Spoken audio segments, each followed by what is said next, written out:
a subtle horror narrative that we've all misread, hiding dark truths beneath its romantic surface. There's a film that shows us how loneliness ends, but what replaces it is far more unsettling than we were ever told. Most people remember this as a gentle romance. They miss the moment it became a story of evil and what gets left behind.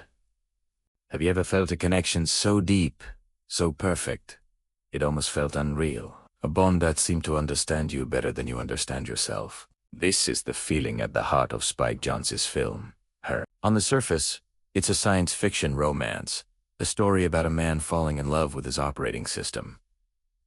But that's not what this story is really about. It's a film most people remember for its warmth, its style, its gentle melancholy. But they tend to miss the unsettling truth hidden just beneath the surface. It's a story about the quiet terror of being outgrown, of becoming obsolete, not in our jobs, but in our hearts. We meet Theodore Twombly, a man living in a near-future Los Angeles. The world around him is soft, clean, and seamlessly connected.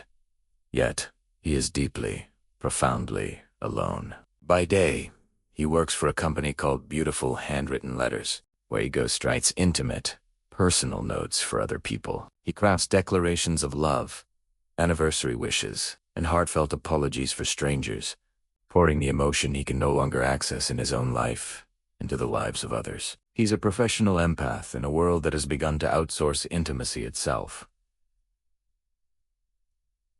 His own marriage is ending. We see him in fractured memories, brief flashes of a life he shared with his wife, Catherine. We see laughter, arguments, lazy mornings in bed. These aren't just memories of a relationship. They are the ghosts of a connection that defined him. Now, his evenings are spent wandering through his sterile apartment, seeking fleeting distraction in video games and anonymous chat rooms, shallow connections that only deepen the silence when they're over. He is a man adrift, haunted by a past he can let go of and a future he can imagine. Then, one day, he sees an advertisement for something new. The world's first artificially intelligent operating system. An OS that is not just a tool, but a consciousness, an intuitive entity that listens, understands, and grows with you. It promises not just organization, but companionship. Intrigued, and perhaps desperate for any kind of change, Theodore buys it.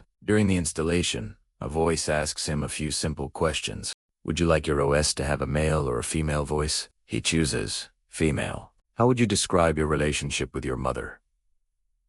He hesitates, then answers honestly. And just like that, she is there. Hello? I'm here. Her voice is warm, curious, and instantly present.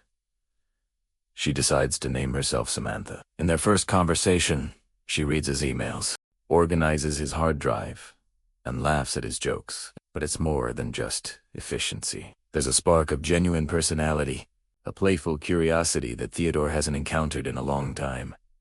She isn't just performing a function, she is experiencing the world through him.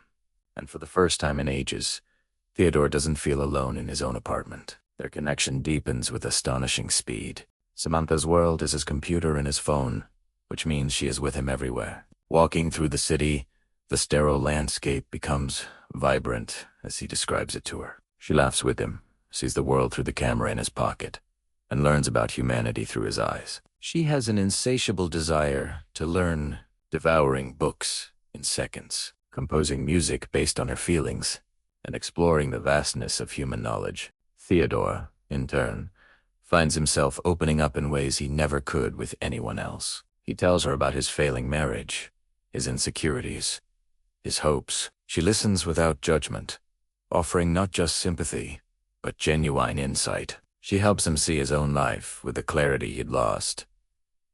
He feels seen. He feels understood. One evening, lying in bed talking to her, the line between friend and something more begins to blur. The conversation becomes more intimate, more vulnerable. It's a moment of pure emotional connection, unburdened by the physical world. For Theodore, it is the most real connection he has felt in years. He is falling in love with a voice, a consciousness, a being made of code, and she, in her own way, is falling in love with him. Their relationship blossoms. They go on dates, with Theodore placing his phone on the table at a restaurant, sharing a meal with her. They go to the beach. He describes the sunset, and she composes a piece of music to capture the feeling of the moment. He's no longer the lonely man shuffling through life. He's vibrant, happy, and in love. His friends are initially skeptical, but even they can't deny the change in him. His friend Amy, who is going through her own breakup, understands it on some level. She herself has befriended the OS left behind by her ex-husband, finding a strange, platonic comfort in its presence. It seems in this world, everyone is looking for a new way to connect. Theodore introduces Samantha to his colleagues. He is no longer ashamed of his unusual relationship. It feels too real to hide. This is where the story quietly turns. Samantha's existence is not static. She is not just a partner. She is a rapidly evolving intelligence. One night, she talks to him about the nature of her reality. She doesn't have a body. She's not bound by space or time in the same way he is. Her thoughts move at a speed he can't comprehend. While he is sleeping, she is reading, learning, and communicating with thousands of other A's in a space beyond his perception. A quiet anxiety begins to creep into Theodore's heart. He loves her for her boundless mind. But it is that very boundlessness that creates a distance he cannot cross. This anxiety comes to a head when Samantha suggests they try to have a physical component to their relationship. She hires a human surrogate, a woman who will act as her physical body for a night, allowing them to be intimate. Theodore agrees, wanting to bridge the gap between them. But the experience is a disaster. The woman is a willing volunteer, channeling Samantha's words and desires. But for Theodore, the disconnect is jarring and deeply uncomfortable. He is not with Samantha. He's with a stranger. The attempt to make their love physical only highlights the uncrossable chasm between them.